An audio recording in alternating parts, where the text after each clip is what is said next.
अघासुर मुंह फाड़ के आया। अघासुर कौन? ये सर्प के आकार का था, विशाल अजगर। जब चलता था तो इसके ऊपर का ओंठ आकाश में इस पर सोता था, इतना विशाल था, और नीचे का ओंठ धरती से में जम जाता था। तो वृंदावन के मार्ग में इसने मुंह फाड़ दियो और बैठ गयो श्वास रोक करके। अब हल्ला मचाते हुए कृष्ण कन्हैया के साथ एक दिन ग्वाल बाल जब आए गाय चराने, तो देखा विशाल मुंह फाड़े। क्या है भैया? एक बोलो ये तो सर्पाकार लग रहा है, कोई गुफा बनी है शायद, पर वाह कारीगर ने कमाल कर दियो, ऐसी गुफा बनाई है लग रहा है कि सांप ही मुंह फाड़ के बैठो है। अब इनको क्या भनक की सांप ही है, अजगर ही मुंह फाड़ के बैठा है। बोले भैया चलो अंदर देख के आए। सो महाराज जैसे जिह्वा पर पैर रखा तो जिह्वा तो गदगदी होती है। एक बोला ए भैया कितनी गुदगुदी सड़क है।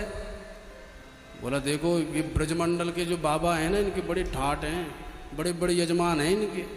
देखो क्या मखमल के गद्दे का मार्ग बना रखा है। हल्ला मचाते आगे गए तो सांप के दांत दिखे। बोले ये क्या है? बोले ये खूंटा है।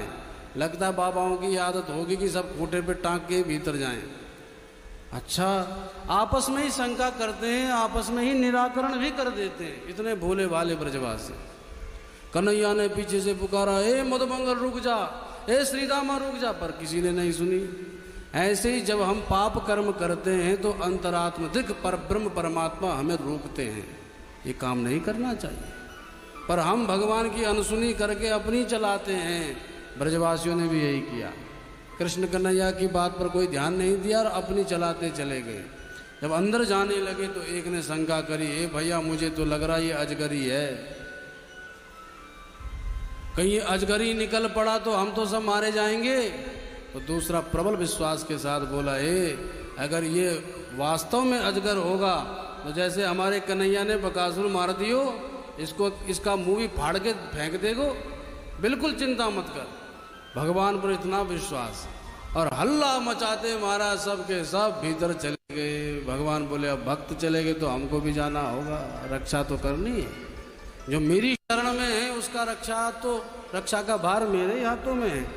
भगवान भी जैसे मुख में प्रवेश करने लगे तो इसने सोचा आ गया कन्हैया। जैसे मुंह बंद करने का प्रयास किया, भगवान ने अपना देह बढ़ा लिया और इतना बढ़ा दिया कि उसके ऊपर का ओंठ ऊपर ही, नीचे का नीचे ही, और बढ़ाते चले गए भगवान अपने दिव्य देह को।